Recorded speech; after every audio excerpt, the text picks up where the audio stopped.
instrumen, alat investasi untuk kita semuanya. Menabung jangan hanya di bank, ya menabung jangan hanya di celengan, tapi menabunglah dengan emas. Emas yang bernilai wakaf dan juga bernilai spiritual yang sangat tinggi. Masya Allah, tabarakallah. Dan juga acara ini diselenggarakan karena atas kebaikan-kebaikan para muhsinin, orang-orang baik yang telah berwakaf kepada WPI atau Wakaf Peradaban Internasional. Di bawah naungan PPA Institute atau Pola Pertolongan Allah Institute, acara ini Alhamdulillah, biiznillah dengan izin Allah, terselenggara tiap hari Selasa malam dan juga Jumat malam. Kami ucapkan ahlan wa sahlan wa marhaban bikum, Ayah Bunda. Selamat datang kembali di kajian Majelis Kalam. Masya Allah. Bagaimana nih kabarnya Ayah Bunda? Alhamdulillah, Irgi izin kembali membersamai, menemani malamnya Ayah Bunda, ya, meluangkan waktu di sela kesibukan aktivitasnya, ya, yang mana ya kalau misalnya di aktivitas dunia itu tidak akan pernah berhenti. Pasti setiap hari bekerja, ya, kalau yang ayah, ada juga yang ibu bekerja, terus mengasuh anak, menyiapkan sarapan dan sebagainya, ini tidak ada berhentinya. Nah, berhentinya kapan? Berhentinya adalah ketika Allah memanggil kita. Nah, bagaimana supaya Allah memanggil kita dalam keadaan yang terbaik? Terus kita istiqomah menuntut ilmu. Masya Allah. Bagaimana nih kabarnya ayah bunda abang kakak semuanya sehat ya? Alhamdulillah. Sehat walafiat. Semoga senantiasa berkah ya bunda urusannya. Senantiasa terus dimudahin urusannya. Dan juga terus dikuatkan pundak-pundaknya. Dan juga senantiasa terus diberikan kekuatan oleh Allah. Amin ya Allah, ya Rabbal Alamin. Irgi lihat baru ada dua orang, baru ada Pak Imam Ghazali, ini yang nemenin Irgi karena bapak-bapaknya, dan juga ada Bunda Eva, Masya Allah. Sedang di mana nih Bun? Sepertinya sedang di kereta atau di bus? Masya Allah, sedang di Masya perjalanan ya. Alhamdulillah, fi amanillah, fi amanillah Bunda. Ada siapa lagi silahkan yang on cam, Irgi Sapa. Bu Tentri Abeng, Masya Allah. Dari mana nih Bu? Boleh dia di kolom komentar. Ada Ibu Hasna Iskandar bersama putra yang solihnya. Masya Allah. Sehat, nak? Alhamdulillah. Ya, Alhamdulillah nih, Masya Allah. Ikut belajar ya, ngaji sama bundanya. Masya Allah, Alhamdulillah. Silahkan yang mau sapa-sapa, boleh di kolom komentar yang tidak bisa on cam. Cikampek hadir. Kemudian siapa lagi? Ada dari Padang, Irgi lihat dari Bogor, Bu Bira, ada Bu Vivi, Barakallah. Silahkan ya, absen-absen dulu. Dan jangan lupa untuk mengajak kembali ayah bunda, sahabat-sahabat semuanya. Ya, diajak saudaranya, keluarganya, teman-temannya, dan juga bisa di-share ya. Halal untuk umum, semoga ada yang bisa ikut, teman kita ataupun saudara kita, ya, supaya menjadi amal jariah tentunya buat kita. Insya Allah. Bu Titi dari Bandung hadir, barakallah, ahlan wa sahlan. Temboro, Masya Allah. Bu Des Malinda hadir. Silahkan yang mau sapa-sapa. Bu Fitri Jakbar, Jakarta Barat hadir. Masya Allah. Waalaikumsalam, Bunda. Sudah share Pak Imam, Masya Allah. Gercep nih Pak Imam. Semoga jadi amal jariah yang sudah share ya. Silahkan yang belum share, share dulu ya. Irgi Alhamdulillah sudah share. Bu Rindi, Palembang. Alhamdulillah semangat. Masya Allah. Silahkan yang belum share, share lagi ya. Sengkang Sulsel. Masya Allah. Sulawesi Selatan hadir ya. Bunda Sahida. Bunda N atau Ayah N ini siapa? Silahkan di rename namanya supaya bisa disapa dengan baik. Barakallah ya, terima kasih. Bu Titi, terima kasih sudah share. Alhamdulillah. Ya Bunda, Abang Kakak semuanya, kami ucapkan ya selamat datang di kajian malam. Ya sambil ngasuh, sambil istirahat ya. Boleh Pak Imam sambil apa minum air hangat.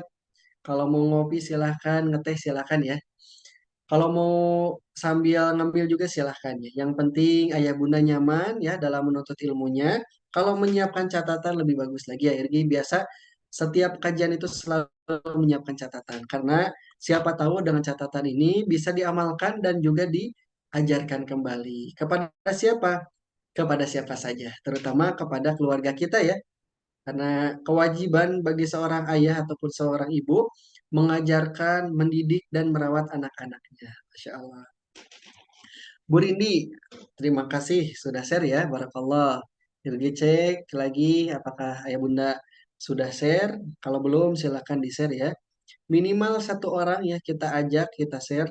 Apakah mau ikut atau misalnya bisa ikut itu dikembalikan kepada masing-masing orangnya ya, masing-masing teman kita. Yang penting kita adalah syiar tanpa memaksa tapi mengajak. Masya Allah, Alhamdulillah. Bersyukur kepada Allah ya Bunda ya, karena kita masih diizinkan oleh Allah menuntut ilmu walau dalam keadaan online ya.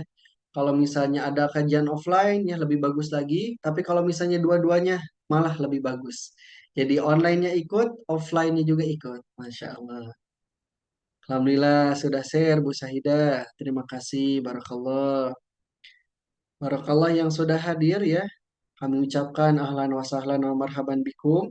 Pak Mukhlis, kemudian ada siapa lagi bapak-bapaknya? Masya Allah, barakallah ya. Alhamdulillah. Sambil menunggu Ustaz Zainal hadir karena beliau baru melaksanakan salat Isya ya, karena berbeda jam antara di barat dan juga di timur ataupun di tengah. Nah, Insya Allah.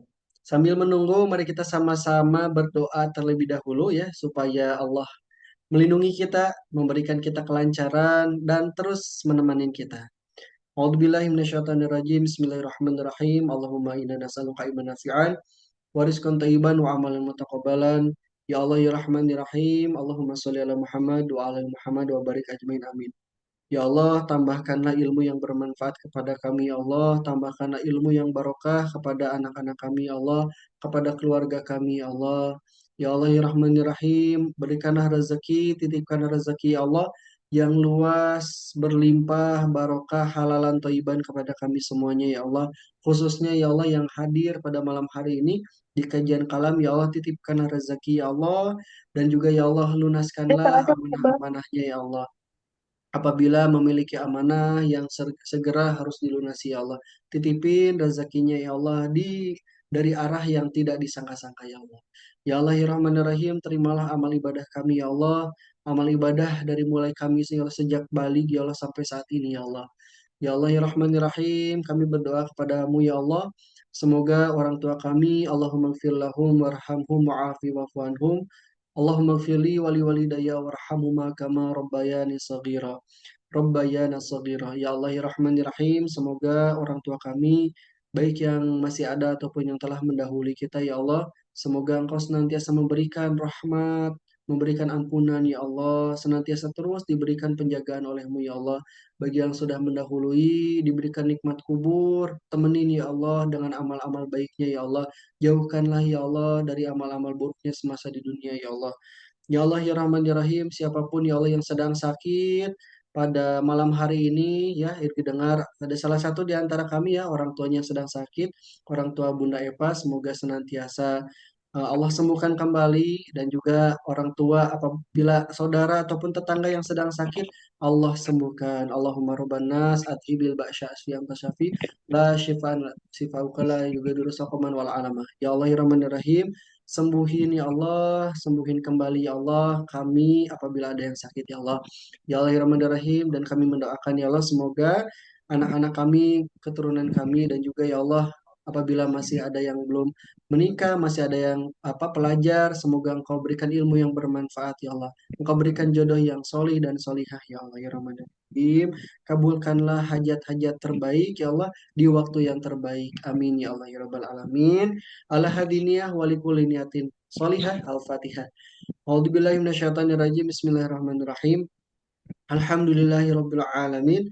Ar-Rahmanir-Rahim. Maliki yaumiddin. Iyyaka na'budu wa iyyaka nasta'in. Ihdinas siratal mustaqim. Siratal ladzina an'amta 'alaihim ghairil maghdubi 'alaihim waladdallin. Amin. Alhamdulillah ayah bunda abang kakak semuanya sama-sama kita telah berdoa ya. selalu kita memanjatkan doa untuk orang tua kita, untuk guru-guru kita, dan juga untuk orang-orang yang kita tidak kenal ya. Siapa itu kita tidak kenal, namun ketika sudah masuk di Zoom, ya menjadi keluarga. Pak Zul Asri Majid ya, sehat Pak Zul ya, insya Allah senantiasa terus diberikan penjagaan oleh Allah ya. Alhamdulillah, senang kalau misalnya bisa on cam, kalaupun tidak bisa on cam sudah terlihat nih namanya ya. Insya Allah tidak apa-apa. Yang penting istiqomah masuk Zoom-nya. Ya boleh kalau misalnya ayah bunda sedang uzur sambil tiduran juga tidak apa-apa. Yang penting apa? Yang penting ada niatan untuk masuk Zoom itu sudah bagus saya bunda. Masya Allah. Apalagi kalau misalnya dalam keadaan terbaik, memakai pakaian yang terbaik, kemudian berwudu, wah itu insya Allah dapat pahalanya double-double. Masya Allah. Alhamdulillah sehat-sehat ayah bunda. Insya Allah sesaat lagi Ustadz Zainal akan membersamai kita. Beliau masih prepare ya, karena apa? Baru selesai melaksanakan sholat Isya di masjid. Dan alhamdulillah ayah bunda, abang kakak semuanya, guru kita alhamdulillah sudah masuk Zoom di tengah-tengah kita dengan tema insya Allah yang akan dibahas pada malam hari ini adalah ketenangan ya, tenang batin, bagaimana kita mengetahui tiga kunci meraih ketenangan batin. Nah, karena kan di zaman sekarang itu ayah bunda saking sibuknya, saking cepatnya dunia ya, apalagi kita memegang gadget itu kadang-kadang di dalam hati merasakan kegelisahan, kegundahan dan juga rasa-rasa yang kurang tenang ya. Betul ya Bunda ya? Betul ya Ayah ya? Apalagi kalau misalnya apa para ayah yang memiliki amanah ya, harus apa? Harus berikhtiar ya untuk anak-anaknya. Kadang merasa kurang tenang, kurang apa dan sebagainya. Nah, itu merupakan manusia ya, sifatnya wajar. Tetapi apakah eh, ketenangan itu bisa kita dapatkan sesegera mungkin? Nah, ini insya Allah kita akan sama-sama membahas atau dibahas, dikaji oleh gurunda kita, Ustaz Zainal Mutakin. Baik, alhamdulillah sudah hadir di tengah-tengah kita. Kita coba sapa. Assalamualaikum warahmatullahi wabarakatuh, gurunda. Waalaikumsalam warahmatullahi wabarakatuh. Ustaz Irgi. Insya Allah, alhamdulillah. Bagaimana kabarnya Ustaz? Alhamdulillah bil khair. Mohon maaf ini. Di sini baru selesai sholat Isya di sini. Baru Insya jam Allah, ininya. alhamdulillah, tidak apa-apa Ustaz. Alhamdulillah ini ayah bunda juga sepertinya ada yang belum gabung nih sambil menunggu. Insya Allah. Karena perbedaan waktu ya Ustaz ya. Di Jawa Oh, Timur itu tadi setengah apa setengah delapan udah beres isya. Nah mungkin dari daerah ya bunda baru selesai isya seperti gurunda. Masya Allah. ya, Bagaimana ya. Ustaz kabarnya? Alhamdulillah sehat ya. Masya Allah. Sekarang di Alhamdulillah baik. Bukit Tinggi. Iya, di Bukit Tinggi, Ustaz Irgi. Masya Allah. Alhamdulillah. Baik. Ayah bunda abang kakak semuanya nampaknya guru kita insya Allah sudah siap. Baik. Alhamdulillah. Sebelum kita mulai mari kita coba cek dulu ayah bunda apakah sudah siap juga. Alhamdulillah Oma sudah siap ya, Bu Ika juga, Masya Allah. Sepertinya masih dinas, Masya Allah. Baik, kalau misalnya sudah siap, mari kita share-share kembali ya. Share-share kembali kajiannya dan kami kembalikan kepada gurunda kita, Ustaz Zainal Mutakin. Kami persilakan. Tafadhol Ustaz. A'udzubillahi minasyaitonirrajim. Bismillahirrahmanirrahim. Assalamualaikum warahmatullahi wabarakatuh.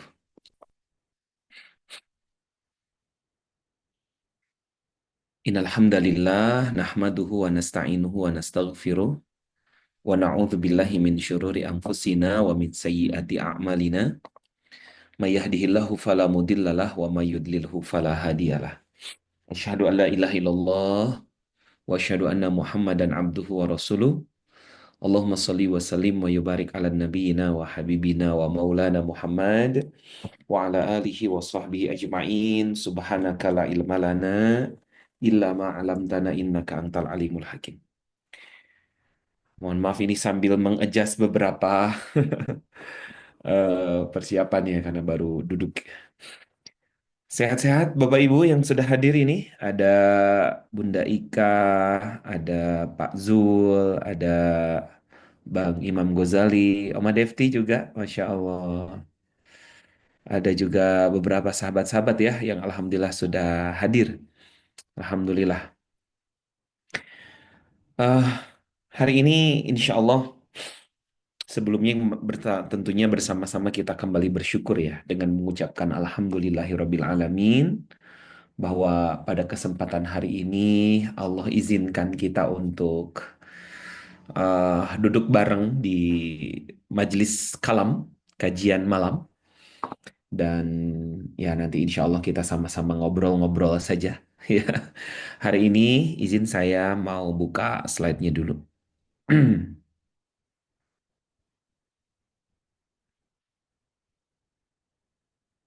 Bentar.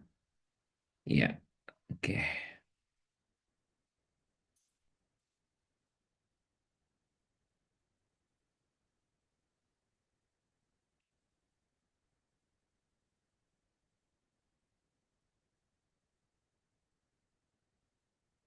Ya,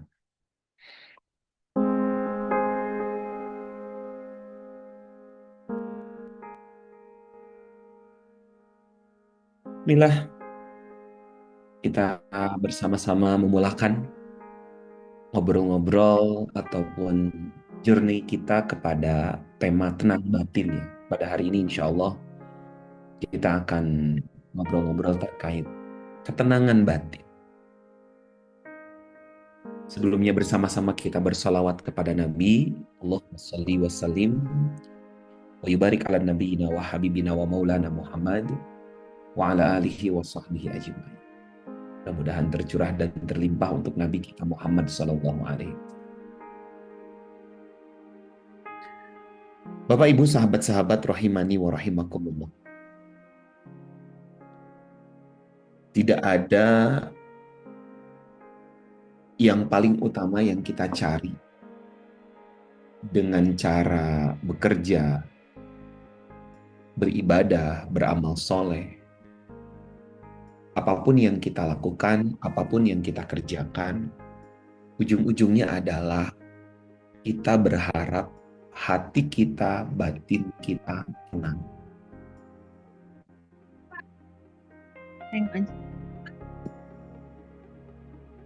Itulah doa yang hampir setiap hari kita baca. Rabbana atina fid dunya hasanah wa fil akhirati hasanah wa qina adzabannar. Mohon kepada Allah agar diberikan kebaikan di dunia, kebaikan di akhirat. Dan bentuk kebaikan itulah yang akan salah satunya menjadi salah satu wasilah tenang batin kita. Tenang itu karena baik. Orang baik itu biasanya tenang. Dan yang kita inginkan bukan hanya kebaikan di dunia, tetapi yang kita inginkan juga adalah kebaikan di akhirat. Ini terima kasih ini saudaraku Alde Gimem. Terima kasih, salam silaturahim. Itulah kenapa izin hari ini, pada malam ini, pada kalam atau kajian kalam pada kesempatan hari ini, kita diskusikan terkait ketenangan batin ini. Ini adalah hal yang amat sangat penting gitu. Apapun yang kita upayakan, apapun yang kita kerjakan, ujung-ujungnya adalah pengen mengakses yang namanya ketenangan batin. Ibu, Bapak, hadirin sahabat-sahabat semuanya. Ini saya menyatatkan satu buah catatan di slide ini, bahwa ketenangan batin itu adalah kesuksesan yang sebenarnya. Karena banyak di antara kita yang berpikir bahwa sukses itu adalah hanya sekedar perkara materi. Materi banyak, uang banyak gitu ya, kaya raya. Dia berpikir bahwa itu yang akan bisa menjadi syarat utama dari ketenangan batin. Tidak hanya itu Bapak Ibu. Ya, justru sukses itu, yang sebenarnya sukses itu adalah ketika kita dan hidup kita bisa mengakses yang namanya tenang. tenang batin kita, tenang jiwa kita, maka itulah kesuksesan yang sebenar-benarnya.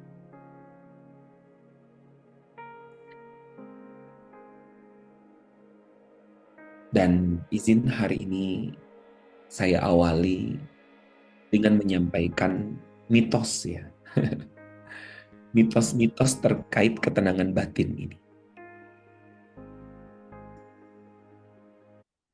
Ada 3 mitos kedamaian hati atau ketenangan batin.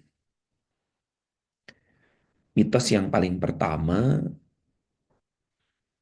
banyak orang yang berpikir, banyak orang yang menyangka bahwa kedamaian hati atau ketenangan batin itu ditentukan oleh faktor eksternal.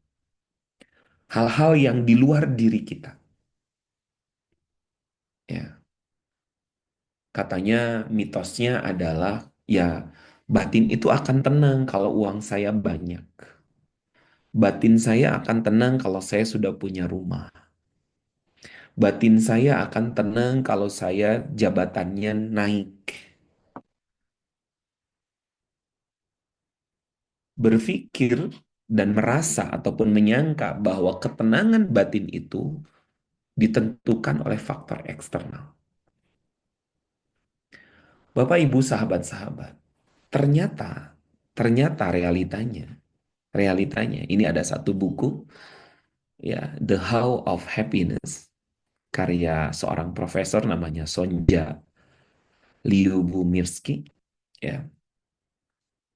Di dalam buku ini beliau mengupas bahwa yang namanya happiness, yang namanya ketenangan, kebahagiaan, ya, itu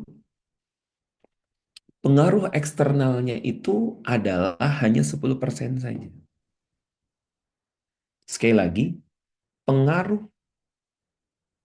eksternal atau pengaruh dari luar, ya, Waalaikumsalam, ini Kia, Bunda Kia atau Mbak Kia. Eh, Pengaruh eksternal itu hanya mempengaruhi sekitar 10% saja. Hanya berpengaruh 10%. Lalu selebihnya apa? Selebihnya justru ketenangan batin itu yang paling amat sangat mempengaruhi itu adalah justru adalah cara kita memutuskan, cara kita merespon sesuatu. Berarti ini adalah permainan diri kita, inner game kita. Iya, betul. Karena masalah marah atau tidak marah kepada sesuatu, itu kan pilihan yang bisa kita pilih dan Allah memberikan free will sama kita. Mau sakit hati, nggak sakit hati, itu adalah pilihan. Dan itu adalah respon. Mau eh, apa? Mau tantrum gitu ya, mau teriak atau mau tenang-tenang saja. Ya, itu sekali lagi adalah pilihan. Itulah kenapa sebenarnya ketenangan itu yang amat sangat mempengaruhi justru adalah permainan hati kita, permainan yang ada di dalam jiwa kita ini. Sementara faktor eksternal mempengaruhinya hanya sekitar 10% saja. Ya, ini mitos yang pertama ya. Jadi mitos yang pertama tadi bahwa ketenangan batin, kedamaian hati ditentukan oleh faktor eksternal ya. Ternyata itu hanya mempengaruhi 10%. Dominasi yang akan menentukan ketenangan batin justru adalah faktor internal kita. Sejauh mana kemampuan kita bisa mengendalikan dan juga merespon sesuatu, maka seperti itulah ketenangan yang akan kita dapatkan. Kalau kita merespon sesuatu segala-galanya dengan ketidaktenangan, dengan marah, dengan emosional, dengan negatif, maka seperti itulah keadaan diri kita. Tapi kalau kita terbiasa merespon sesuatu dengan husnuzon, dengan tenang, dengan positif, ya insya Allah kondisi kita pun akan seperti itu. Ya, jadi faktanya seperti itu. Dan ini sudah diteliti secara ilmiah. Makanya di buku ini Profesor Sonja ini meneliti secara eh, ilmiah. Yang selanjutnya mitos yang kedua yang perlu kita pahami bersama-sama. Katanya, ya, orang yang batinnya tenang, orang yang damai hatinya itu identik dengan lamban, dengan malas, dengan ya katanya kalau orang tenang itu ya ya begitu begitu ya, lambat begitu kan ya. Pelan-pelan segala sesuatunya begitu kan ya. Ya, ya itu mitosnya. Padahal orang kalau sudah tenang jiwanya, tenang hatinya, justru malahan dia jauh lebih produktif. Ketika seseorang menjalankan hidup dengan penuh ketenangan, maka sejatinya dia akan jauh lebih produktif. Kreativitas seseorang itu akan jauh lebih maksimal dan keluar lebih hebat ketika dia dalam keadaan tenang. Semakin tenang seseorang, semakin tenang jiwa seseorang, sejatinya dia memiliki potensi yang sangat luar biasa. Tapi maaf, semakin tertekan seseorang, semakin tidak nyaman seseorang, maka biasanya dia semakin tidak produktif. Hal-hal yang dikeluarkan dari dirinya pun biasanya tidak terlalu baik. Ya, orang-orang yang selalu growth ataupun berkembang dalam kehidupannya adalah orang-orang yang selalu berusaha dan berjuang mengakses jiwa yang tenang ataupun ketenangan batin. Oke, Bapak Ibu, ini mitos yang kedua dan faktanya ternyata tidak sesuai dengan mitos. Ini yang ketiga. Mitos yang ketiga, katanya orang yang hatinya damai, orang yang tenang batinnya, katanya dia itu selfish.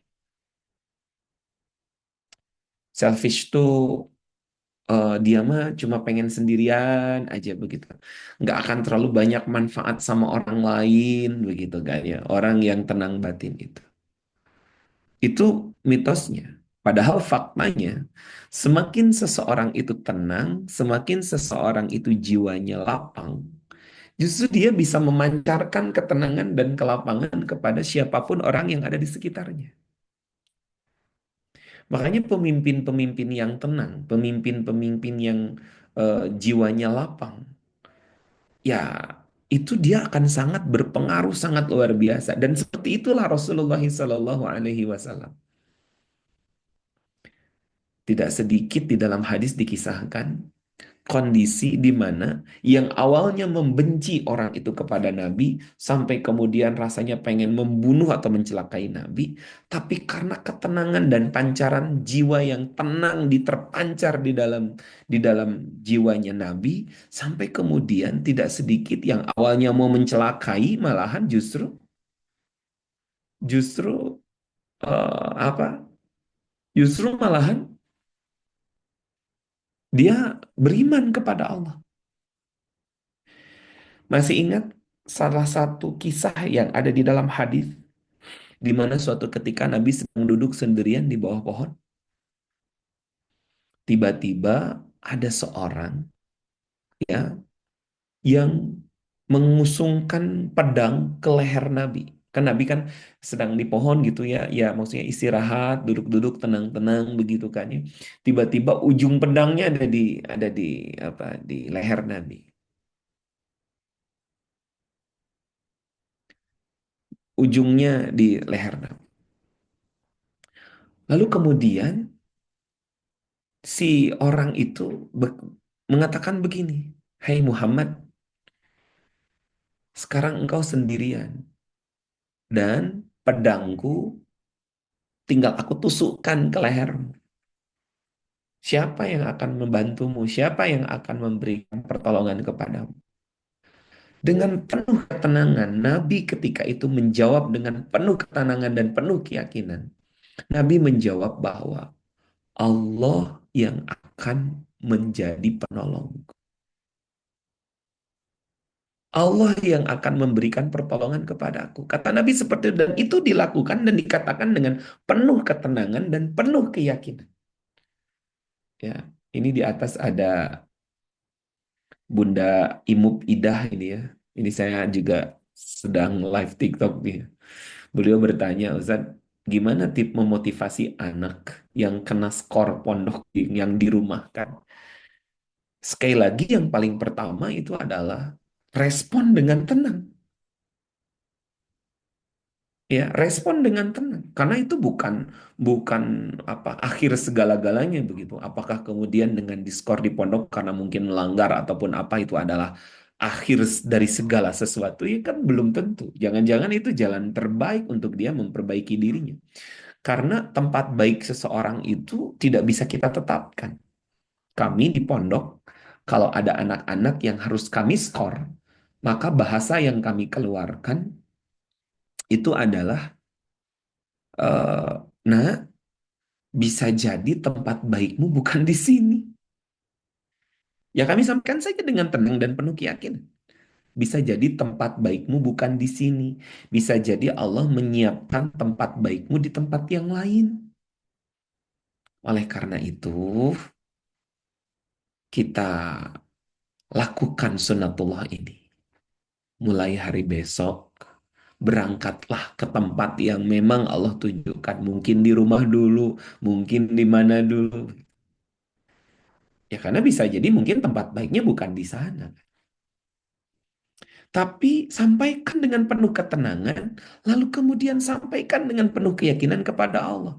Kembali kepada cerita Nabi tadi, Nabi ceritakan dan lakukan dan katakan dengan penuh ketenangan dan juga kemudian dilakukan dengan penuh keyakinan. Ketika itu tiba-tiba si orang yang menghunuskan pedang ke leher Nabi itu tiba-tiba bergetar lalu kemudian terjatuhlah itu pedang. Dan Nabi ambil itu pedang. Sekarang giliran Nabi kemudian menghunuskan pedang kepada orang itu. Dan Nabi bertanya, nah kalau begini siapa yang akan menolongmu? Orang itu kemudian kebingungan gitu kan ya. Sampai kemudian dia berlutut dan ketika itu pula dia meminta kepada Nabi untuk dibimbing mengucapkan dua kalimat syahadat. Coba lihat. Lihat bagaimana kemudian yang awalnya mengancam keselamatan bahkan mengancam nyawa Nabi, tapi dengan penuh ketenangan, kedamaian hati, kelapangan jiwa, begitu ya, batin yang tenang, dipenuhi juga dengan keyakinan kepada Allah Subhanahu wa taala. Lihat yang terjadi, malahan orang yang tadinya akan mengancam untuk menghilangkan nyawa Nabi, malahan dia mengucapkan dua kalimat syahadat. Ini adalah terkait permainan hati dan ini adalah inner game, permainan di dalam jiwa kita. Ya, itulah kenapa kepada Bunda tadi, Bun, sampaikan terus nasihat sama anak dengan penuh ketenangan. Dan yakinkan bahwa Allah yang maha membolak-balikan hatinya. Hanya Allah yang maha membolak-balikan hatinya. Ini ada Ibu Evi juga. Ustadz, saat ini saya sedang panik attack. Saya apa? Anxiety ya, disorder. Saat ini saya lagi ngerasa takut. Tadi de denger ipar sakit keras. Habis denger itu saya langsung ketakutan. Saya mesti gimana? Bunda Evi Avianti, perbaiki cara respon. Ada yang bisa kita kendalikan, ada yang tidak bisa kita kendalikan. Nah, sekarang misalnya paniknya ketika mendengar iparnya sakit keras. Memang apa yang bisa Anda kendalikan? Ya, mau panik nggak panik juga, ya sudah sakit. Ketentuan Allah, begitu kan? Ya, mendingan kita pilih nggak panik, mendingan kita pilih ya tenang saja, karena semua ketentuan-ketentuan dan takdir itu sudah Allah takdirkan. Mau Allah sembuhkan, mau Allah cabut penyakitnya, atau mungkin malahan mencabut nyawanya, itu sama sekali tidak bisa kita kendalikan. Jadi yang paling mudah supaya tidak mudah panikan, begitu kan, ya, lalu kemudian tidak merasa cemas dan takut segala sesuatu adalah ketika terjadi sesuatu, langsung pisahkan. Ini bisa saya kendalikan atau tidak bisa saya kendalikan. Yang bisa saya kendalikan, maka kendalikan. Ya, nih sekarang misalnya dengar kabar ada keluarga yang sakit keras. Kita kendalikan diri kita dalam keadaan mau kita panik tidak panik itu pilihan. Itu bisa kita kendalikan. Tapi masalah sembuh dan tidak sembuh itu tidak bisa kita kendalikan. Ya, ini ada Bu Empi juga nih. Ya, terima kasih sudah gabung Bu Empi. Jadi sekali lagi, jago dan pinter-pinterlah mengendalikan mana yang, maaf, pinter-pinter memisahkan mana ruang kendali kita, mana ruang yang tidak bisa kita kendalikan. Ya, ini salah satu cara kita masuk ke zona batin yang tenang, tenang batin, begitu ya. Bu, Pak, sahabat-sahabat, jadi ternyata mitos bahwa orang yang hatinya damai, orang yang batinnya tenang, itu selfish. Maksudnya selfish itu, dia mah egois gitu kan ya, diam-diam sendiri aja.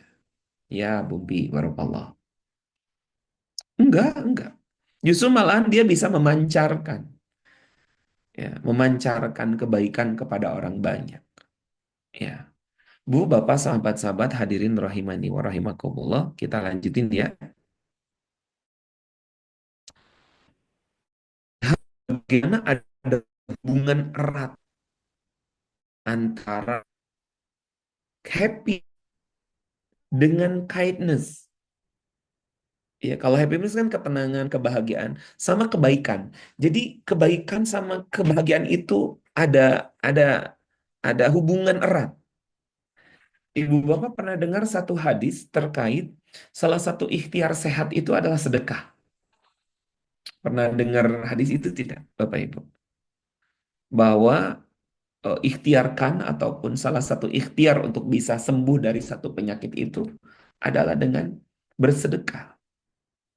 Coba, apa hubungannya sedekah dengan sehat dari sakit? Ya, iya, pernah ya. Ini Ummu Akmal di Kendal. Pernah ya dengar ya. Memang itu ada hadisnya. Bahwa salah satu ikhtiar dari sehat itu adalah bersedekah. Pertanyaannya, ini apa hubungannya sedekah dengan sehat?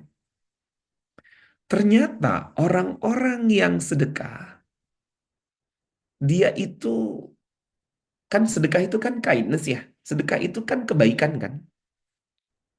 Ternyata orang-orang yang berbuat baik itu erat hubungannya dengan perasaan bahagia.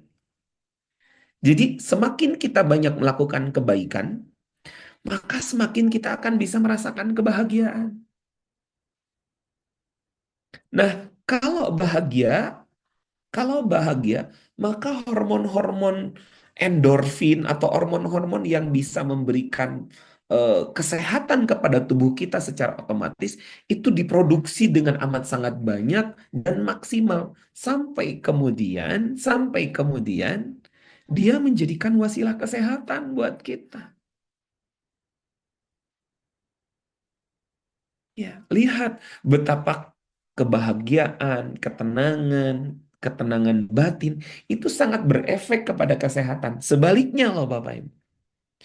Semakin riweuh, semakin rusuh, semakin gemuruh hati atau kondisi jiwa kita, ini akan sangat amat berefek kepada kesehatan kita. Belum lagi kita marah-marah, belum lagi kita suuzon terus, belum lagi kita cemas terus. Saya jadi keingetan ada satu buku ya. Judul bukunya itu The Top 5 Regret of the Dying, judulnya itu. Yang buat buku ini adalah seorang perawat namanya Bronnie Ware. Ya, perawat. Nama perawatnya Bronnie Ware. Ini Bunda Ika perawat juga sepertinya ya. Tenaga medis lah ya, gitu kan ya. Sepertinya. Lagi di kantor atau gimana. Jadi Bronnie Ware ini adalah seorang tenaga medis, seorang perawat. Oke, siap. Ya. Siap, selamat bekerja ya. Jadi Broniware ini adalah seorang perawat yang merawat pasien-pasien yang paliatif. Pasien paliatif itu kan pasien-pasien yang diklaim secara medis penyakitnya itu sudah nggak bisa disembuhkan ya, tinggal nunggu aja, tinggal nunggu waktu lah begitu kan ya bahasanya gitu. Yaitu sekali lagi kan ini secara medis ya Bapak Ibu ya, secara medis. Jadi ada ratusan pasien yang di bawah kontrolnya, walaupun ya kan tentu punya tim ya begitu ya. Namun ada hal unik yang beliau lakukan, yang Broniware lakukan. Apa? Dari hari ke hari dia ngurusin para pasien-pasien itu, dia mewawancarai pasien itu satu persatu. Dan salah satu pertanyaan yang paling pertama beliau ungkapkan kepada pasien-pasien itu adalah, Bapak, Ibu, kalau Bapak Ibu diberikan kesempatan untuk bisa sembuh lagi, kata kata Bronimer, apa yang paling Bapak sesali, Ibu sesali, dan itu tidak akan pernah diulangi lagi nanti kalau misalnya disembuhin lagi, kalau maksudnya diberikan kesempatan sembuh lagi. Dengan versi masing-masing mereka menyampaikan A, B, C, D, A, B, C, D, A, B, C, D, begitu kan. Satu-satu tuh. Sampai kemudian beliau rangkum, lalu susun menjadi top 5. Regret. Regret itu kan penyesalan ya. Apa? Top 5. 5 urutan dari nomor 1, 2, 3, 4, 5. Penyesalan-penyesalan yang disesali oleh orang-orang yang memiliki penyakit paliatif ini. Uniknya, penyesalan yang paling pertama seragam semua. Sama. Gitu. Penyesalan yang paling nomor top yang pertama itu seragam semua. Apa kata mereka? Apa kata pasien-pasien paliatif itu? Apa yang mereka sesali itu? Yang paling saya sesali ketika saya sehat dulu dan saya tidak akan ngulangi kalau saya punya kesempatan untuk sehat itu adalah ya kalau bahasa Inggrisnya tuh caring too much about what other people think. Yang paling saya sesali itu saya itu terlalu caring too much. Hidup saya dulu itu terlalu pusing dengan terlalu banyak memikirkan kepedulian atau prasangka ataupun sangkaan atau tanggapan-tanggapan orang kepada saya begitu kan. Ya, akhirnya hidupnya itu terletak di mulut orang gitu. Nanti gimana kata orang? Gimana kata orang? Jadi selalu pikiran dalam hari-harinya itu adalah memuaskan mata orang, memuaskan ketakjuban orang. Makanya penyakit yang paling harus diwaspadai hari ini itu adalah social perfectionist namanya Bapak Ibu. Social perfectionist.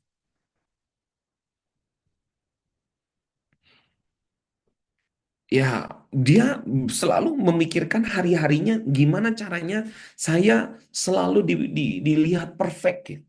Selalu dilihat perfect oleh orang lain. Selalu terlihat sempurna. Sekalipun mungkin saya harus memakai topeng, sekalipun saya harus eh, berpura-pura gitu, berpura-pura bisa, berpura-pura punya hutang sana, hutang sini, demi untuk supaya tadi tuh penyakitnya adalah social perfectionist. Karena hidupnya selalu sesak dengan bagi memikirkan dan mencari cara gimana supaya orang tuh takjub kepada dirinya. Lihat, orang-orang begini adalah orang-orang yang tidak banyak melakukan kebaikan. Makanya dia tidak bisa merasakan yang namanya ketenangan batin. Ya karena sibuk. Sibuk dengan tadi, social perfectionist. Pengen kelihatan perfect di hadapan sosial, di hadapan orang lain. Itulah kenapa hari ini tuh banyak banget orang-orang yang terlilit hutang gitu kan. Dan uniknya kelilit hutangnya itu bukan karena dia itu nggak bisa makan, tapi karena ya itu tadi gayanya melewati dan melampaui kemampuannya. Ya, karena dia bergaya itu supaya kelihatan oleh orang, wah di mata orang luar biasa.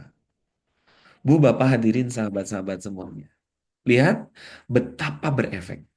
Ini ada Bunda Rindi, Sungai Lilin. Ya, Sungai Lilin ya. Saya lebih nyaman menyendiri, jarang kumpul-kumpul karena takut saya nggak bisa jaga lisan saya.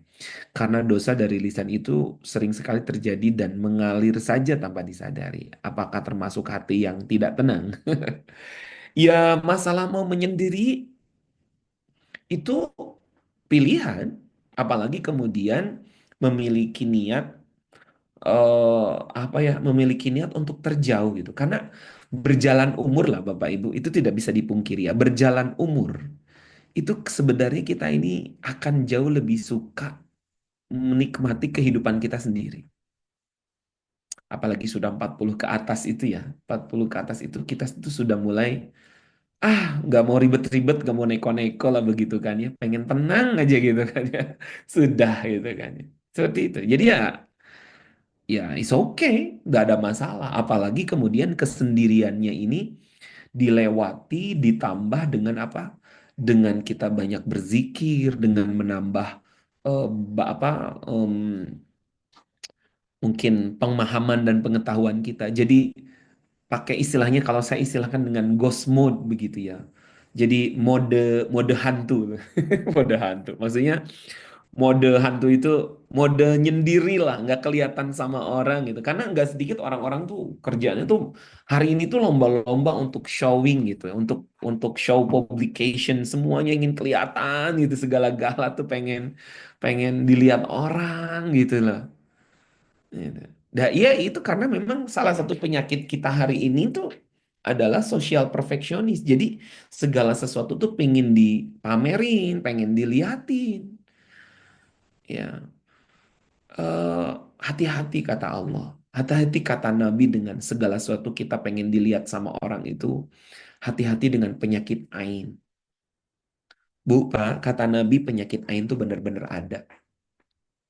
Makanya hati-hati. Ya, jangan mudah menceritakan kehebatan anak-anak kita di hadapan orang lain. Jangan mudah menyampaikan planning-planning kebaikan kita sama orang lain. Ya, karena tidak semua orang itu sama. Ada orang yang ketika kita ceritakan kebaikan-kebaikan, baik itu yang akan dilakukan atau yang sudah dikerjakan oleh kita, dia tuh bersyukur, Alhamdulillah saudara saya melakukan kebaikan. Ya, Alhamdulillah saudara saya begini, begini, begini. Tetapi yang jadi masalah, tidak semua orang tuh kayak gitu.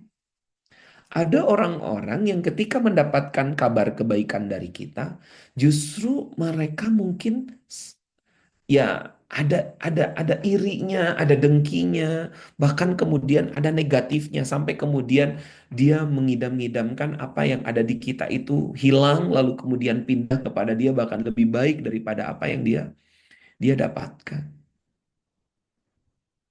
Ya. Nah, ketika timbul dan ada orang-orang seperti itu dalam kehidupan kita, maka hati-hati loh, sekali lagi ada penyakit ain, Bapak Ibu. Terima kasih Bang Dede, terima kasih. Smoky, terima kasih. Minimal, kata guru saya ya, minimal ain itu minimal ya. Kan kan penyakit ain itu bisa dalam bentuk sakit yang apa sih ini kata dokter tuh kok nggak ada gejalanya, nggak ada tanda-tandanya dan nggak ada sakitnya gitu. Tapi dia merasakan kesakitan itu. Ya, ada lagi ada lagi dengan ini. Yang paling minimal kata guru saya, penyakit ain itu paling minimal itu adalah dengan niat-niat kebaikan yang akan dia eksekusi ataupun yang akan dia lakukan itu, malah dibuat gak jadi gitu. Ya kan sayang kan? Padahal itu kan kebaikan, tapi karena kita nggak tahan ingin sedikit-sedikit cerita, ingin-ingin sedikit-sedikit diketahui orang. Begitu kan ya. Itu jadinya malahan membuat gak jadi perbuatan kebaikan itu kan sekali lagi kan sayang. Ya, Bapak Ibu sahabat-sahabat. Ini ada Bunda Bayi Nurbaiti ya. Ini apa kata beliau? Saya setiap hari dizolimi Ustaz dengan rekan kerja. Bagaimana caranya Ustaz agar saya masa bodoh gitu. Bodoh amat nih. Karena rekan kerja ngerasa senior yang junior selalu ditindas. Oh, selalu ya. Masih ada dan masih banyak gitu ya. lingkungan-lingkungan bekerja yang senioritasnya tuh masih apa di dikedepankan gitu kan. eh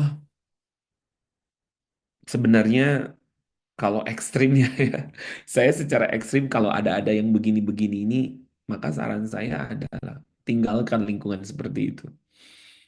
Iya, karena itu kan toksik ya, ya lingkungan toksik. Maka yang terbaik daripada lingkungan toksik itu ya kita jauhi dan kita tinggalkan begitu kan ya toksik itu. Itu ya. Dan yang paling keren itu, yang paling keren, yang paling keren itu adalah doakan sepenuh hati orang-orang yang suka menzolimi dan menindas itu. Dan gak perlu kita balas apa-apa. Kata Allah, "Man jaa bil hasanati falahu asyru amthaliha." Siapa yang melakukan satu kebaikan, maka baginya 10 kebaikan. Nanti akan dibalas 10 kebaikan. Wa man jaa bisayyi'ati fala yujza illa misluha.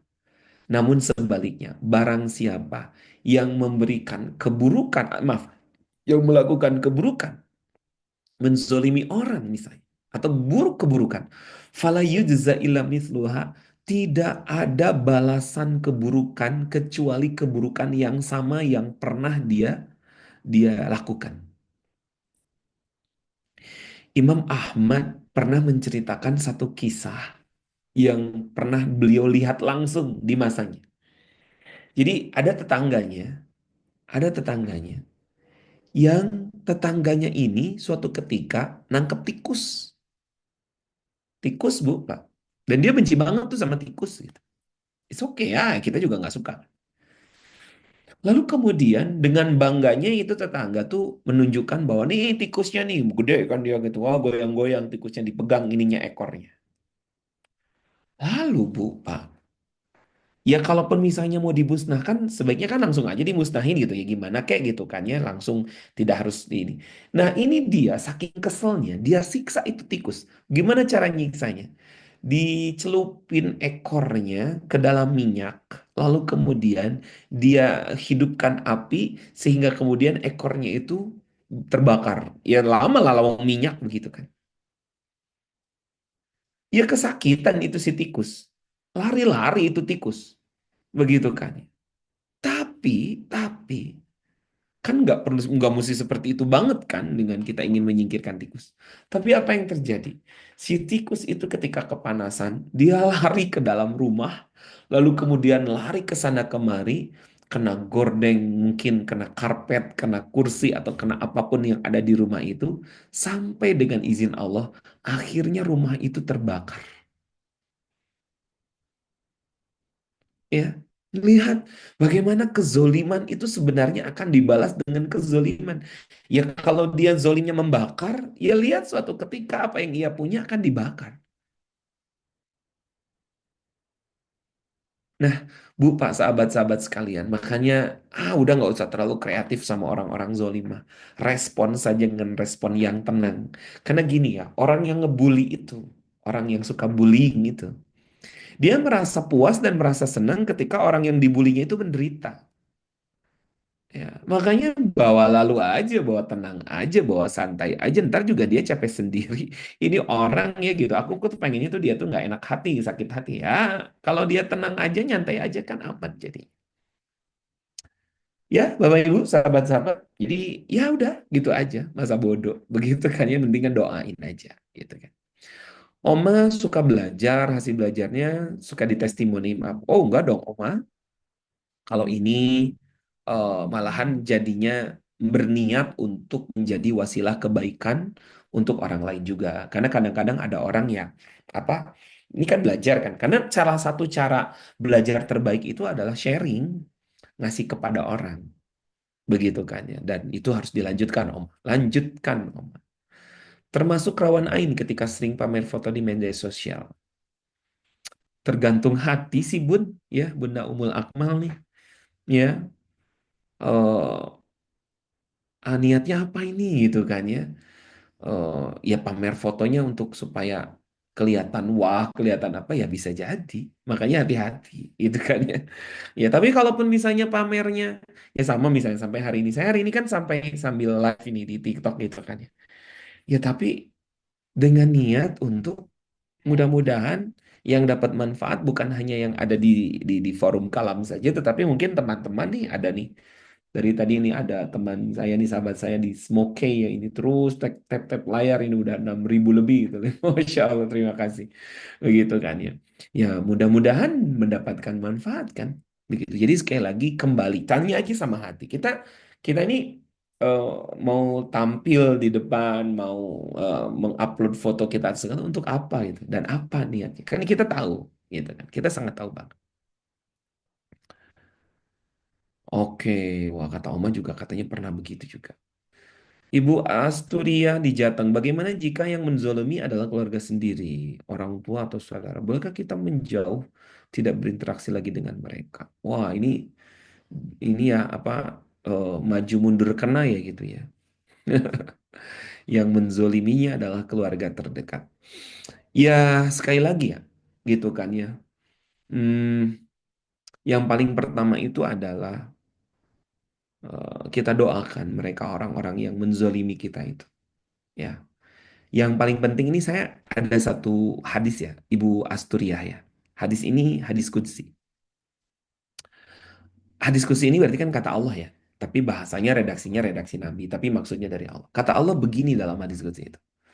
Barang siapa melakukan sesuatu, ya, barang siapa melakukan sesuatu, lalu dia lakukan sesuatu itu untuk nyari sukanya Allah, untuk nyari sukanya Allah.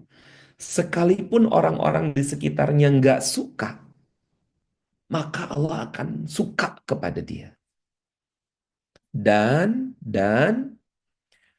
Allah nanti akan membolak-balikan hati yang awalnya mungkin tidak suka, gampang bagi Allah untuk membolak-balikan hati menjadi suka. Sebaliknya, kata Allah dalam hadis qudsi ini, barang siapa yang melakukan sesuatu, tapi niat dia melakukan sesuatu itu adalah untuk cari sukanya manusia, cari sukanya manusia. Maka ketika itu Allah membencinya, tidak suka kepadanya. Dan orang yang awalnya takjub ataupun suka kepadanya, gampang bagi Allah untuk membolak-balikan hati untuk menjadi tidak suka. Nah, Ibu Asturia, maka kemudian kita tanya, beliau ini saudara keluarga yang tidak suka sama kita ini, dasarnya itu apakah karena melihat kita melakukan sesuatu yang disukai Allah atau tidak disukai Allah? Itu dulu tanya. Insya Allah, saya masih tetap pada zona-zona dan melakukan sesuatu yang dicintai dan disukai Allah. Tapi mereka tidak suka. Saya misalnya, orang tua saya tuh nyuruh berhutang dengan cara hutang riba, tapi saya tolak, misalnya begitu ya, gitu. Maka bertahan untuk itu. Tapi mereka marah sama saya, nggak apa-apa. It's okay, biar saja. Ya, yang penting fokus kita nyari sukanya Allah. Karena gampang, karena mudah bagi Allah untuk membalak-balikan hati-hati orang-orang yang mungkin awalnya tidak suka menjadi suka. Dan kita juga tidak butuh juga, maksudnya tidak penting juga suka suka orang-orang kepada kita itu kan enggak. Yang paling penting itu bagi kita adalah bagaimana Allah suka.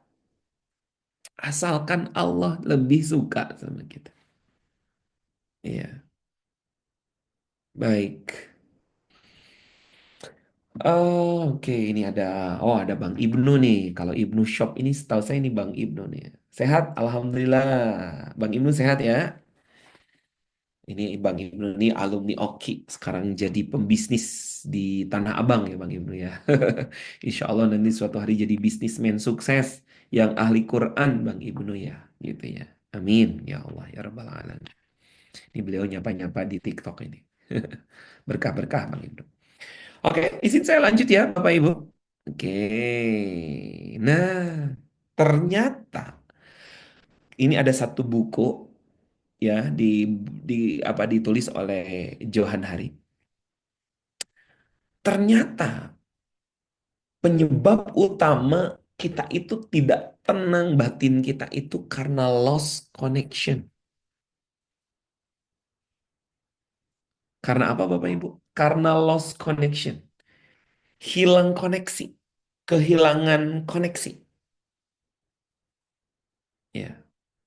Kehilangan koneksi dengan apa? Oh, banyak hal. Ya, banyak hal. Kehilangan koneksi dengan banyak hal. Tapi kalau saya boleh rangkum ya, kalau boleh saya rangkum, maka setidak-tidaknya kita kehilangan koneksi dengan tiga hal. Penyebab kita tidak tenang batin kita, karena kita kehilangan koneksi dengan tiga hal. Yang pertama, hilang koneksi dengan Allah, dengan Rob kita. Yang kedua, hilang koneksi dengan diri sendiri. Dan yang ketiga, hilang koneksi dengan orang-orang yang kita cintai. Ya, ya di dalam buku ini banyak banget bahasannya. Cuman kalau boleh saya rangkumkan, itu tadi gitu. Hilang koneksi dengan Rob, hilang koneksi dengan diri, hilang koneksi dengan orang-orang yang kita cintai. Nah, izin saya mau masuk dulu ke disconnecting from Allah. Terputus hubungannya dengan Allah. Bu, Pak, ini yang paling pertama yang mengakibatkan seseorang itu batinnya tidak tenang. Bagi kita umat muslimin, disconnecting from Allah adalah penyebab utama kita itu uh, merasakan batin yang tidak tenang.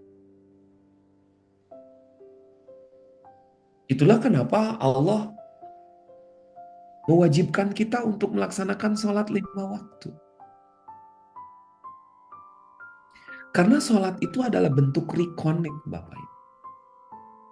Itulah kenapa Allah perintahkan kita dan suka sama kita yang selalu berdoa. Kenapa? Karena doa itu adalah reconnect. Kembali mengkonektingkan. Kembali mengkoneksikan. Dengan siapa? Dengan Allah. Allah suka sekali sama hamba-hambanya yang berzikir. Bahkan Oma Devti, ingat nggak kemarin pelajaran Ustadz Rubi? Ustadz Rubi bilang, di Quran Camp, kenapa Allah itu menamai dirinya dengan nama Allah? Yang huruf belakangnya itu pakai H besar. Yang diucapkannya di dada. Bukan H kecil yang diucapkannya di sini. Allah. Di sini kan? Ya. Supaya apa? Supaya setiap kita ucapkan Allah itu ada getaran di dada kita. Karena tenang batin itu adanya di sini. Itulah kenapa Allah berfirman di dalam Al-Quran, Allah bidzikrillahi tatmainnul qulub. Ya, maka dengan berzikirlah akan menenangkan hatimu. Sehingga ketika nama lafaz Allah diucapkan tuh bergetar lagi di hati, bergetar lagi di hati. Supaya apa? Supaya tenang jiwa kita. Jadi Allah suruh kita banyak zikir. Allah wanti-wanti kita untuk selalu sholat 5 waktu. Allah senang juga sama kita yang suka tilawah Quran. Supaya apa? Supaya reconnect lagi, dan reconnect terhubung lagi terus. Karena masalah utama kita hari ini kenapa tidak tenang batin kita? Ya karena itu. Ya karena kita mulai hilang hubungannya dengan Allah. Mulai tidak terlalu baik saja hubungan kita dengan. Terus solusinya gimana dong? Ya solusinya nggak ada lagi, reconnect. Reconnect. Reconnect. Dengan kembali sholat, dengan kembali doa, dengan kembali zikir, dengan kembali tilawah. Reconnect. Coba, tolong baca ini Bapak Ibu. Firman Allah Al-Quran Surah Al-Fat. Ayat yang keempat. A'udzu billahi minasyaitonir rajim. Huwallazi anzala sakinata fi qulubil mu'minin. Dialah Allah yang menurunkan ketenangan ke dalam hati-hati orang mukmin. Liyazdadu imanam ma'a imanihim, supaya keimanan mereka bertambah di samping keimanan yang sudah ada di dalam jiwa, di dalam dada mereka. Jadi semata-mata hanya Allah yang bisa memberikan ketenangan batin. Ini saya dapat pelajaran dari kalimat ini. Silakan Bapak Ibu baca kalimat yang akan saya buka. Ini dia. Bu, Pak. Ketenangan itu hanya makmum dari keimanan dan penghambaan. Saya ulangi. Ketenangan batin kita, ketenangan jiwa kita, itu hanyalah makmum. Ingat, makmum itu di belakang. Ya. Siapa imamnya? Imamnya adalah keimanan dan penghambaan. Bagi kita seorang muslimin, bohong besar kalau kita pengen tenang jiwa kita, tenang batin kita. Tapi tak ada iman di dalam batin kita. Itu tuh bullshit, itu tuh omong kosong. Justru semakin kita tidak menghambakan diri kepada Allah, maka semakin jauhlah ketenangan dari batin kita. Tetapi semakin kita benar-benar menjadi hamba Allah, maka di sanalah yang ketenangan itu akan timbul dan besar dan membesar. Jadi bagi kita seorang muslim, kalau memang mau tenang batin, fahami bareng-bareng, tenang batin itu efek. Ketenangan batin itu makmum. Dan itu efek dari apa? Dari keimanan kita dan dari penghambaan kita kepada Allah Jalla Jalla. Oke, Bapak Ibu. Nah, di sesi-sesi akhir ini, masuk kita nih kepada yang inti. Ya, apa A? Ini dia, sebentar. Jadi tenang batin tuh gimana dong? Apa yang harus kami lakukan? Ini dia. 3 pilar ketenangan batin. Dan 3 pilar ini tercantum dalam doa yang sangat indah yang diajarkan oleh Nabi Muhammad SAW. Yuk, baca bareng-bareng yuk. Doanya yuk Bapak Ibu yuk.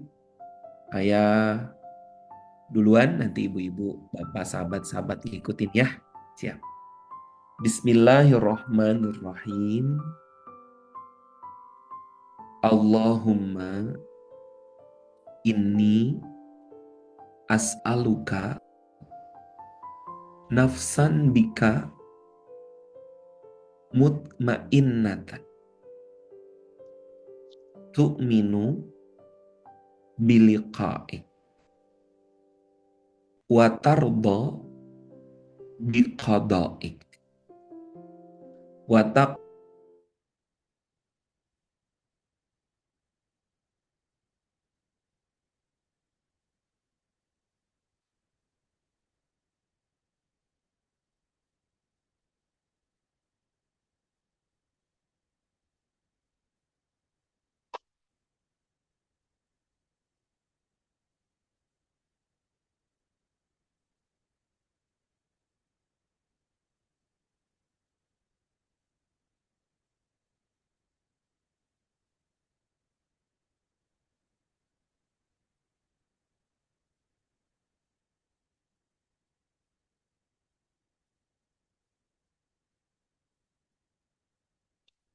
Bismillah, Assalamualaikum. Saya Zainal. Oh, mohon maaf, Bunda. Sepertinya terputus untuk beberapa saat. Kita coba tunggu beliau ya. Ada yang masih ingat tadi doanya Allahumma,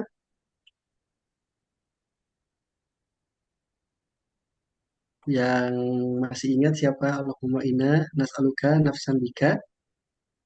Apalagi Bun, tadi keputus ya. Kita sama-sama hafalkan doanya. Baik, Masya Allah. Betul ya Bunda ya.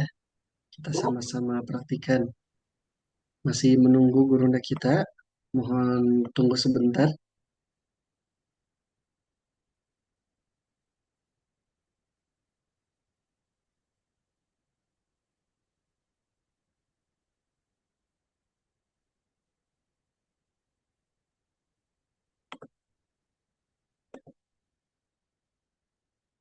Semoga bisa dipraktikan, dibacakan di dalam doa ya sehari-hari. Salah pas zikir, memanjatkan doa kepada Allah agar jiwa kita semakin tenang, semakin lapang hati kita insya Allah.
Assalamualaikum Bapak Ibu, mohon maaf ini saya tadi terputus. Cek-cek, udah bisa gabung lagi kah? Halo? Oke. Iya, Ustaz. Iya, iya, mohon maaf ini tadi jaringannya tiba-tiba putus ini semuanya. Ya, tadi izin saya sudah sampai pada tiga apa? Tiga pilar ya. Tiga pilar untuk kita bisa mendapatkan ketenangan dalam batin kita, ya. Dan ternyata pilar itu adalah Bu, Pak, sahabat-sahabat semuanya. Yang pertama adalah ketika kita selalu memiliki keyakinan, jiwa kita memiliki keyakinan, ya Allah, berikan kepada kami jiwa yang selalu punya yakin bahwa kami itu akan bertemu denganmu. Sehingga apapun yang kita lakukan dan kita kerjakan, selalu punya fokus pengen dapat pandangan dan cinta Allah. Kenapa? Karena ya yakin kalau dia pasti akan balik ke Allah. Dia nyari uang, yakin bahwa dia akan balik sama Allah. Makanya di mana punya uang pun dia nggak sombong. Dia pakai pada jalan-jalan baik. Dia sehat, dia punya keluarga, dia punya anak-anak. Ya yakin, gitu kan ya, bahwa itu adalah dari Allah. Kenapa? Ya karena dia tahu kalau ini semua nanti akan bisa jadi wasilah. Ya. Nah, ini yang membuat kita tenang batin. Justru ketidaktenangan batin itu disebabkan karena kita tidak punya tujuan. Ya, saya punya uang ini tujuannya supaya kelihatan kaya gitu, kelihatan punya, kelihatan bisa. Ya, itu yang membuat kita tidak tenang batin. Pilar yang kedua supaya tenang batin itu Bapak Ibu adalah ridho. Bu, mintalah sama Allah agar jiwa kita selalu ridho. Ya Allah, mudah-mudahan saya selalu ridho dengan apapun yang sudah Engkau takdir. Ya, ridho atas takdir dan ketentuan-ketentuan Allah. Ridho dengan diri sendiri juga jangan lupa karena banyak orang yang belum ridho dan tidak memaafkan dirinya sendiri. Dan yang kedua adalah ridho kepada orang lain yang mungkin sudah pernah menyakiti ataupun apa. Udahlah, maafkan saya. Ya, sudah, maafkan saya. Insya Allah, ridho dengan apa saja yang sudah Oh, Budi dapat dua. di masa Oh, lalu, Budi dapat dua. ini juga apa? Iya, gitu satu setengah semua. Masalah kita tenang batin kita. Ya. Dan yang terakhir, pilar yang terakhir Bapak Ibu adalah untuk bisa mendapatkan batin, maka kita minta sama Allah agar kita selalu dijadikan orang dan jiwa-jiwa yang selalu merasa cukup. Merasa cukup dengan apa saja yang Allah sudah berikan. Ya. Orang-orang yang tidak merasa cukup itu orang-orang yang sesat terus. Ya, kurang, merasa kurang, banding-bandingin terus, ngeluh terus. Kata Nabi dalam satu hadis, ya ini hadis-hadis sahih. Ungzuru ila man huwa asfala minkum. Banyak Nah, melihat orang-orang yang ada di bawah kalian. Wala tangzuru ila man huwa fawqakum, dan jangan terlalu banyak melihat yang ada di atas. Fa innahu ajdar, karena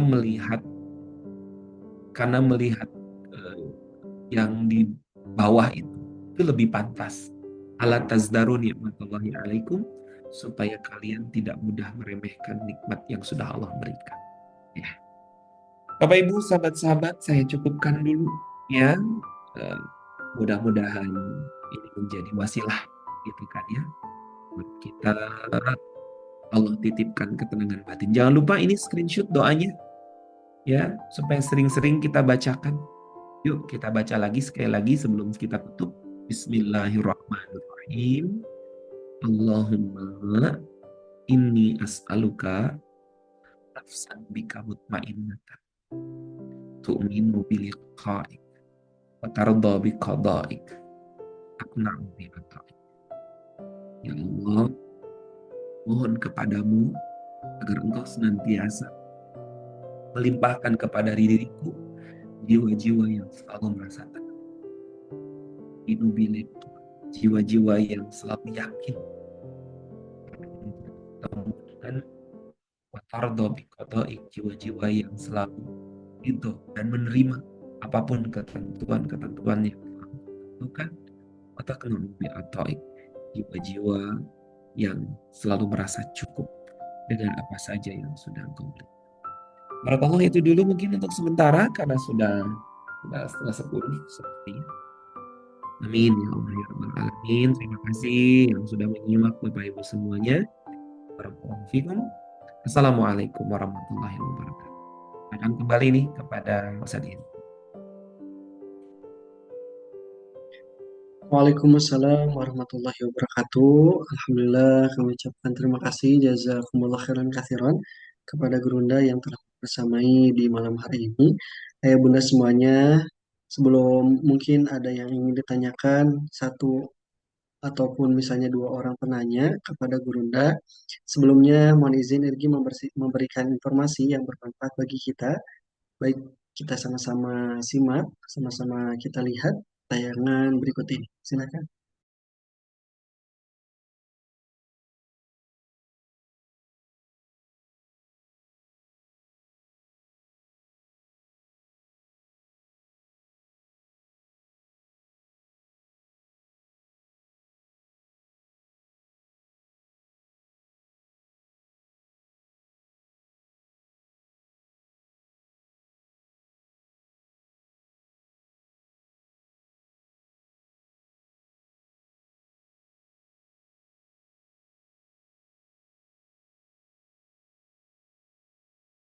Bismillah, Assalamualaikum warahmatullahi wabarakatuh. Alhamdulillah di Yatim Village santrinya terus bertambah.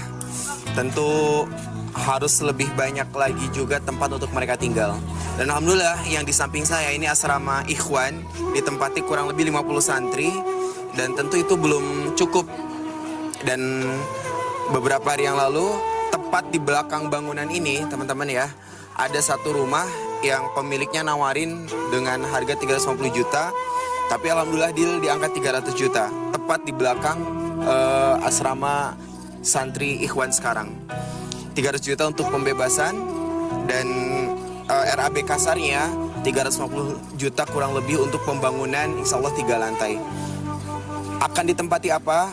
Insya Allah akan ditempati santri SD Yatim Ikhwan insya Allah. Kurang lebih targetnya minimalnya 30 santri tinggal di situ.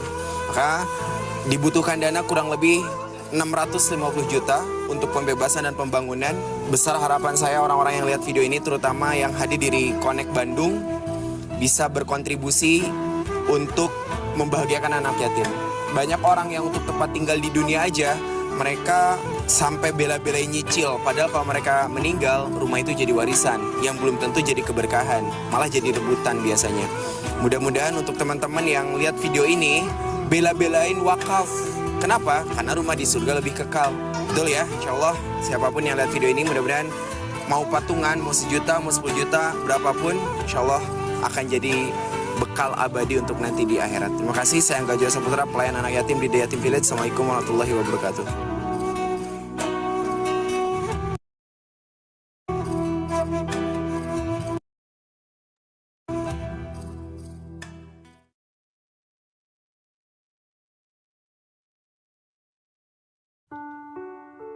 Baik, Bismillahirrahmanirrahim. Ayah bunda semuanya, masih ada kesempatan untuk kita sama-sama menyiapkan bekal terbaik dan hadiah terbaik sebelum menemui Allah, dengan sama-sama kita mempraktikkan hadis Nabi, yaitu apabila manusia itu meninggal dunia, maka terputuslah segala amalnya kecuali 3, yaitu sedekah jariah, wakaf, ilmu yang bermanfaat, dan anak yang soleh.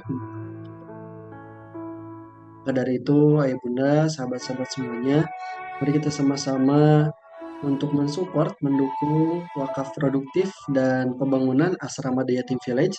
Semoga kita yang berpartisipasi, yang membantu 1 bata, 10 bata, dan juga dengan materi kita, insya Allah Allah berikan keberkahan, Allah bersihkan harta kita, Allah lipat gandakan harta kita. Silakan bagi ayah yang berkenan, bunda yang berkenan berwakaf, silakan untuk ke nomor rekening yang tertera di layar 954 4444 449 dengan nama wakaf Yatim Village. Silakan juga konfirmasi ke nomor yang sudah tertera di layar. Semoga kita menjadi bagian yang terus mendukung gerakan dakwah melalui pembangunan asrama yatim. Kami ucapkan terima kasih jazakumullah khairan katsiran kepada Ayah Bunda, sahabat-sahabat Majelis Kalam semuanya. Baik Ayah Bunda, apakah ada pertanyaan kepada gurunda kita? Apakah sudah cukup jelas bagi Ayah Bunda kita semuanya menyimak materinya? Baik, izin membacakan pertanyaan. Di sini hanya Pak Imam Ghazali yang bertanya. Mohon izin Ustaz untuk membacakan pertanyaannya. Ya, selanjutnya. Assalamualaikum Ustaz. Bicara tentang takwa tentu tidak lepas dari masalah iman. Bagaimana cara menjaga keimanan kita agar tidak naik turun dan bisa mendapatkan ketenangan? Terima kasih Ustaz. Ya, sebenarnya Ustadz Irgi tadi di perjalanan kita sambil jawabin pertanyaan, makanya alhamdulillah sudah cukup. Tapi alhamdulillah ini dari Pak Imam Ghazali ada pertanyaan ya, gitu ya. Betul sekali bahwa sampai-sampai Nabi memerintahkan kita sebelum belajar Quran itu belajar iman dulu. Maksudnya tuh kaji iman dulu. Itulah kenapa cara untuk menjaga iman itu yang terbaik itu adalah tolabul ilmi, duduk di majelis. Ya, duduk di majelis, buka hati, rendahkan diri di hadapan Allah, lalu kemudian dengarkan nasihat-nasihat, eh, lalu kemudian juga berjuang untuk mengamalkan. Itu yang paling pertama. Selanjutnya ya bentuk menuntut ilmu lainnya gitu kan ya. Saya ini sekarang lagi menamatkan atau berusaha menyelesaikan buku ini nih gitu kan. Ini ada Sirah Nabawiyah ya gitu kan ya.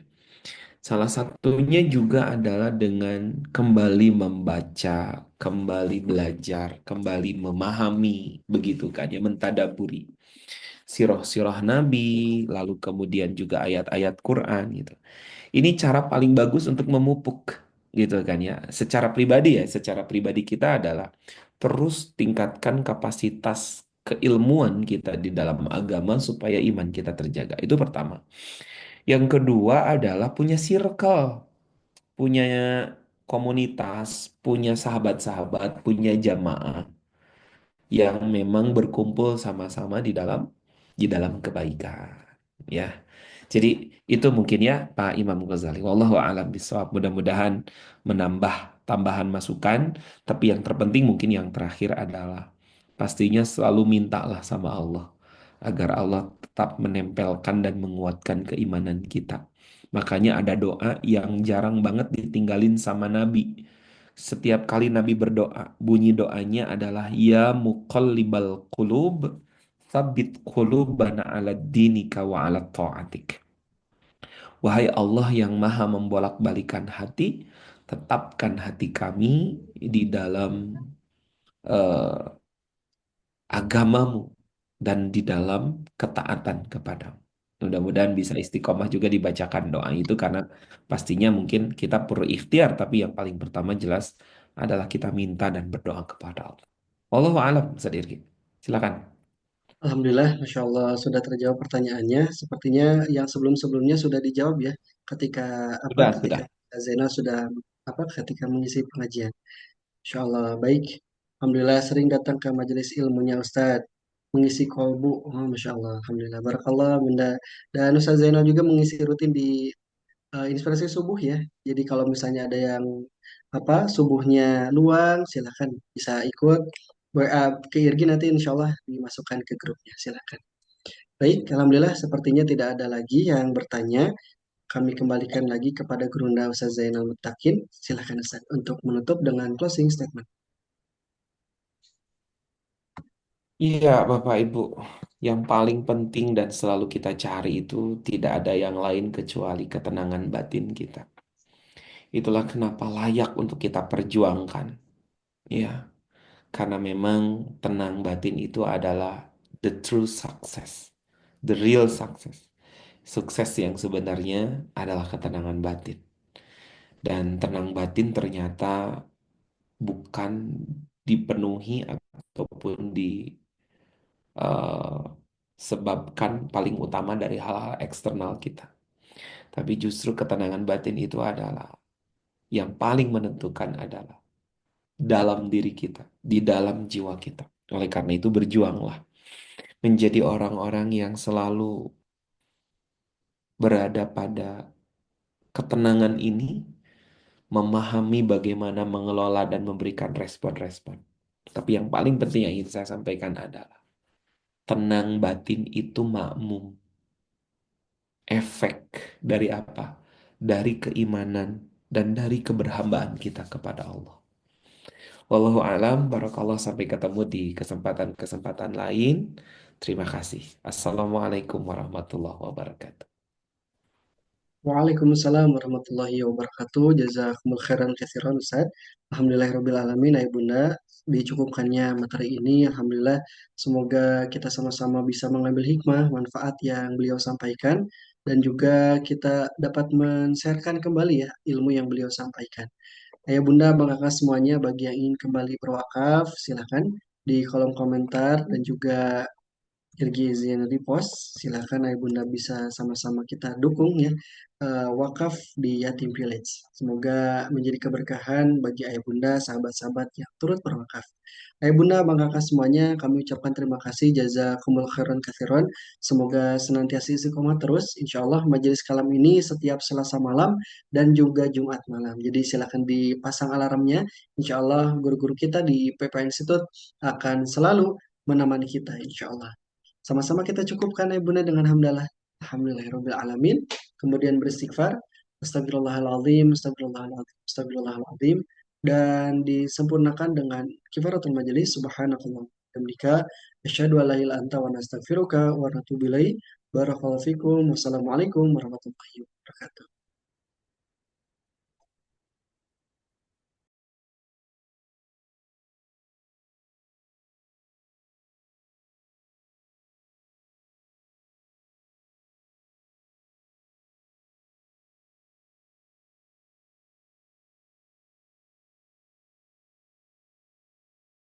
Baik, barakallah, ibu semuanya. Selamat istirahat. 3, 2, 1.